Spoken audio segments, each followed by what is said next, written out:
internet scale probing of cyber-physical systems. There will actually be two speakers. The first speaker is Dr.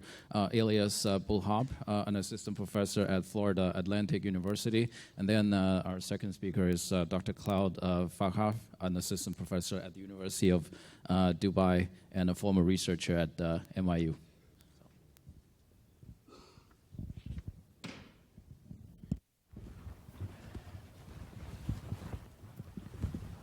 Okay, hello everyone. Thanks for being here. This is a joint work with folks from NYU and Georgia Tech. My colleague Claude will be taking the next half of the presentation. So we were actually postdocs at CMU and NYU, respectively.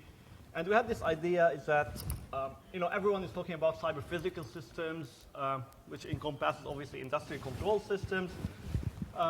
But when we talk about with industrial partners or even the public sectors, there's not really much notions of maliciousness when it comes to cyber-physical systems in diverse sectors. So if we're talking about for example, manufacturing, critical manufacturing, we don't really have signatures of empirical, tangible attacks. So the idea started, can we explore some complementary approaches to actually generate some of these malicious notions. So we have some experience in developing and operating cybersecurity capabilities. Where some of these, what we call cyber threat intelligence are indexed and distributed to concerned parties for attribution, for mitigation. So we did some work on Darknet analysis to infer some amplification attacks back in 2013. We developed one of the first approaches to infer large-scale probing campaigns by monitoring the passive Darknet space. So we thought it could be an idea to explore, to get some notions of maliciousness related to CPSs. So this is part of the work that I'm going to present now. So the first talk actually did a great job in presenting, industrial control systems. Cyber-physical systems are, these systems that are highly interconnected. They take advantage of actuation, sensors, innovations in the communication to actually provide, reliability, safety, security. Different sectors from transportation to cargo port operations, to healthcare, etc., etc. So this is what we know. Obviously, in the news, there's a lot of attacks, mostly on industrial control systems. We don't hear much on what we call now rarely investigated CPS streams. For example, cargo port operations, which is highly imperative to the US economy, for example, critical manufacturing, building automation. So we don't hear about them. We are already more familiar with industrial control systems attacks. So this is DHS, I think, in the last quarter, different sectors, different attacks reported by collaborations or by private industry information. So attacks on critical manufacturing increasing, water facilities, power is not as much as we used to see it anymore. So what is the core idea? So we had this idea is that can we exploit empirical measurements, internet measurements, to actually generate empirical attack models where people from the control or the physical, cyber-physical perspective can actually leverage to actually do detection and mitigation, right? As I will talk in a few slides, there's a big gap between what cyber people are doing for cyber-physical systems, regardless of the sector, and what the control, the physical people are doing. And so part of this attempt is a step forward towards trying to merge or at least diminish the gap between these ideas. The cybersecurity people are lacking actually empirical data related to those CPS threats, right? So without empirical data, then it's very hard, or we argue that it's very hard to actually build some detection mechanisms tailored to very specific CPS environments. So what did we do in this work? We inferred passively. So we do internet measurements by analyzing the Darknet IP space that I'm going to elaborate in it in a few slides. We present a formal probabilistic model to actually filter what is known in the Darknet literature is misconfiguration traffic. This is one of the first attempts to formally capture the notion of misconfiguration. Then we do a huge or a significant analysis by targeting or by addressing the intents of attackers by analyzing their scanning activities towards a large number of CPS services by monitoring around more than 120 ports. We do some validation and continuous work by doing Darknet analysis using a relatively large data set. So again, if we take a look at CPS works, we see that there's two phases, people working on the control theoretical aspects, and the rationale here is that there are physical models, as was illustrated by the first talk, that can very neatly model the cyber physical systems, and people working in the physical, from the physical perspective, they claim that any deviations basically to those physical dynamics will trigger an anomaly. Obviously, we guys, from the cybersecurity perspective, we would like to have a more tangible approach in terms of what is deviation. But again, we lack real empirical data about such attempts, so we can't really do any real-time or do any proactive detection in terms of CPSs. There are one or two works that actually did some analytics from inside the water facility, but obviously for logistics and privacy concerns, it's very hard to always get notions of maliciousness. So part of our related work is obviously, the internet measurements provided a lot of works in probing analysis, inference analysis, measurements, etc., and some works in network leveraging in network telescope in general. So what do we do basically? So probably you're kind of familiar with the concept of a darknet, which is unallocated IP space where any traffic targeting that darknet IP space is considered unsolicited and then needs to be further investigated. We have extensive experience on that and said the aim of this work is basically, can we use the darknet IP space to monitor some CPS unsolicited activities, which can be as a first step towards actually using this information to actually build broader notions of CPS attack models that actually the control people can actually leverage in their works for detection and resiliency. So I'll elaborate a bit on the Darknet pre-processing model. So again, Darknet traffic contains unsolicited internet sales traffic. A small portion of it is known as misconfiguration traffic.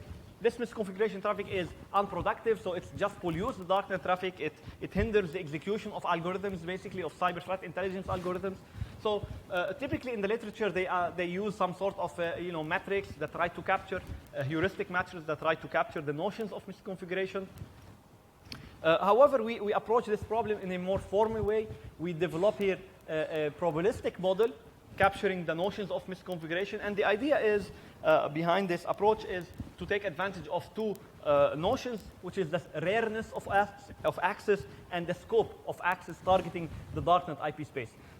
So the rareness of access is basically if we monitor a Darknet IP address with its corresponding port, then obviously the misconfiguration traffic will rarely access that dark IP address and its corresponding port. In addition, sources that basically scan the internet or scan the dark IP space will target a large number of Darknet IP spaces in comparison to Darknet misconfiguration traffic, which will target only a few of those dark IPs. So what we did is we built two models. I'm not going to elaborate much on the mathematics behind it, but the idea is to build two models taking advantage of these two metrics to come up with some realistic measurements given a certain dark IP spaces. So given a Darknet IP spaces, I can know which one is actually coming from misconfigured sources or other malicious sources that I can actually use for cyber threat intelligence generation.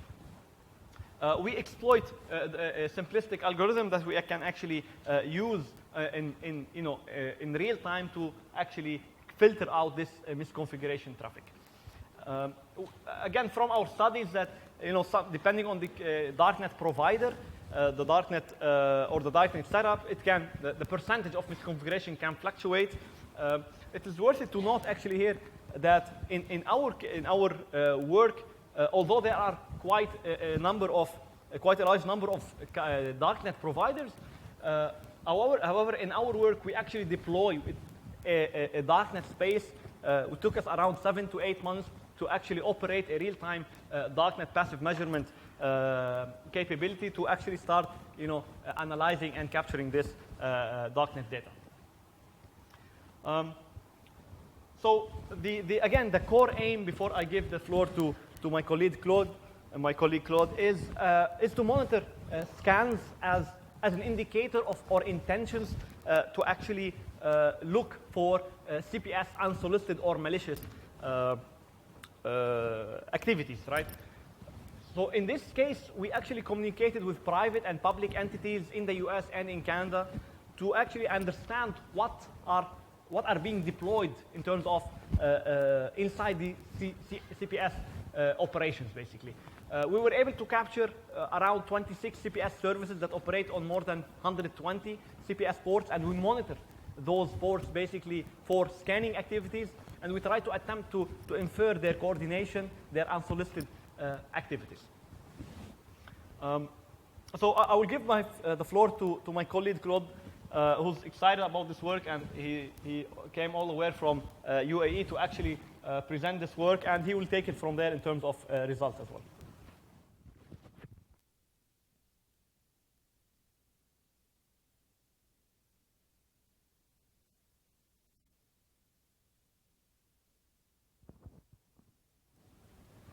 Thank you, Elias. Hello, everyone. So I'm going to elaborate more on the proposed approach, which is going to be focusing on how we characterize or profile these scanning activities.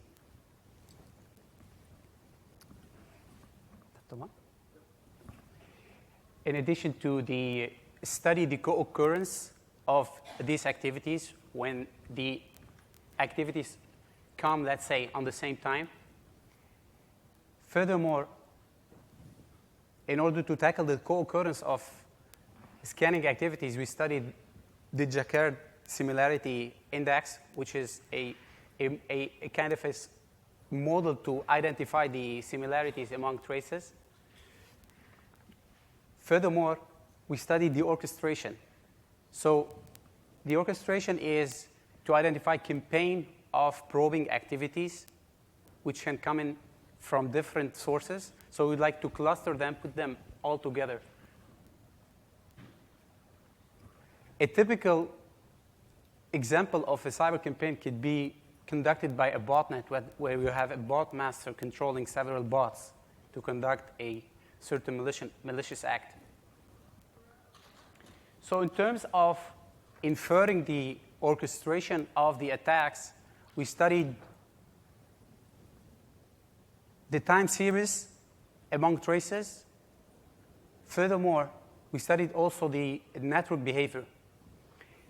At the time series level, we studied the dynamic time warping between the two signals, and we see if they are similar, they're acting similarly, they are close to each other. At the network behavioral level, we studied also the fuzzy hashing, or how similar are the traces among the similar cluster of attack or the same campaign.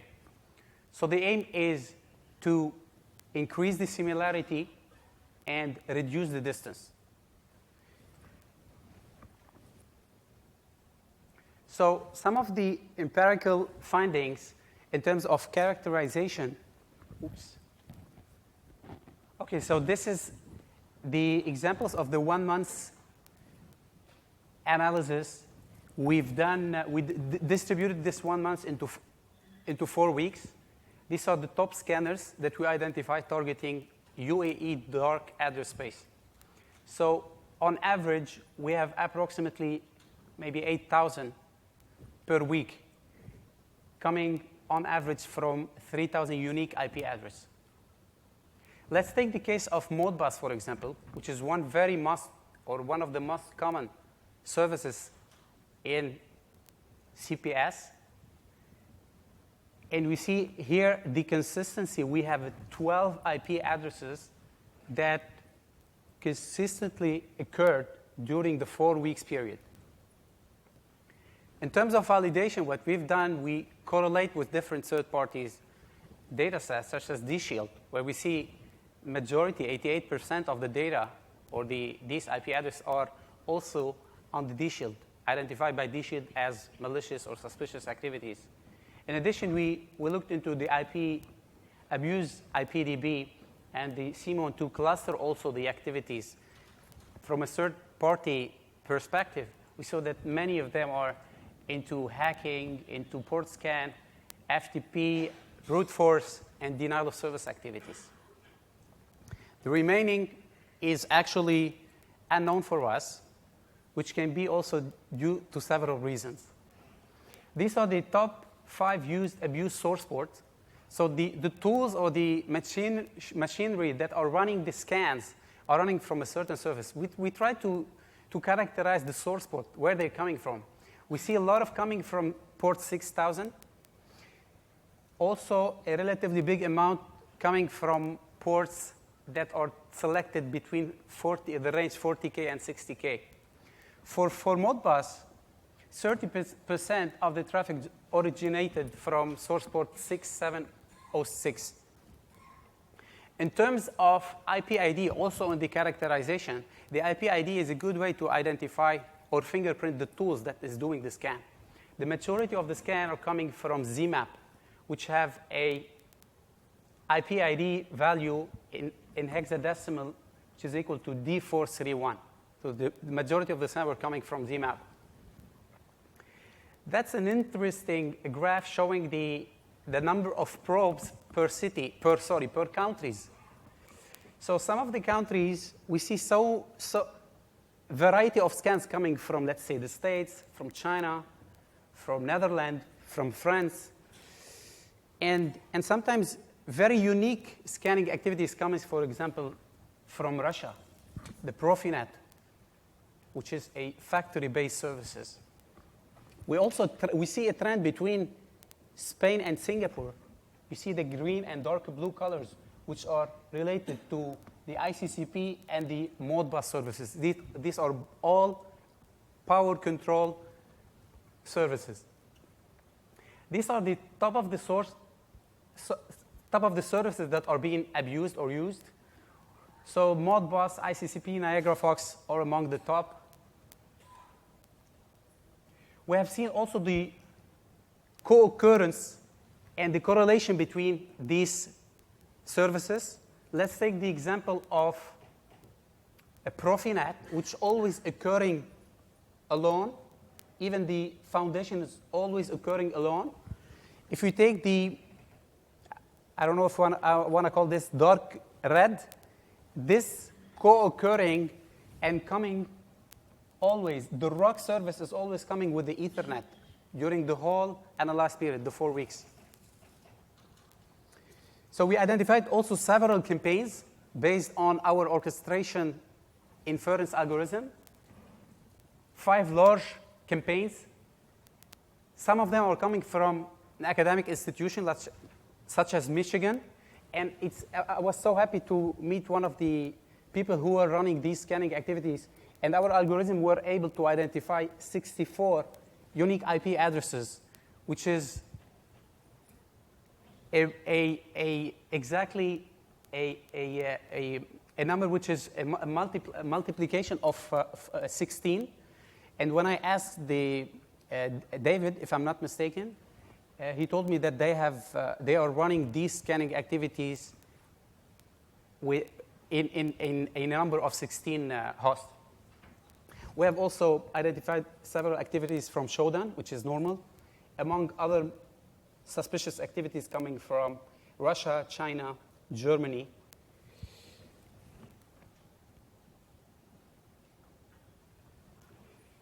So the challenge is building the Darknet project. It took us about 8 months to start getting real-time data. We also, we cannot see the whole internet address space. We see a chunk of it. So that's why we cannot see traffic coming to IP addresses beyond our scope, beyond our monitors. We also see just, because we are using a passive technique, we can see just the first interaction with the scanner, but not the whole conversation or the communication. So we would like to build a defense mechanism that tackles different aspects, which can complement what our colleagues have already done. In terms of research trends, as I mentioned earlier, we would like to tackle this CPS security problem from different angles. We looked at it from the internet measurement angle. We should look at it from a different angle like our colleague did. So that's a summary. Maybe I'm not going to skim through the whole summary because I'm running out of time. Some of the future work, we would like to build some honeypots that interact with the scanners to see the main intent or the purpose of the scan, to accurately identify malicious scan from benign scan. We would like also to study attack models that tackles cargo terminals and health sector and do empirical measurements in the IoT field. I would like to thank my former supervisors from NYU and Georgia Tech, Professor Nasser and Professor Mustaq, and my team, Elias and Tassos, and the NYU AD also team who helped us build the Darknet project. Thank you.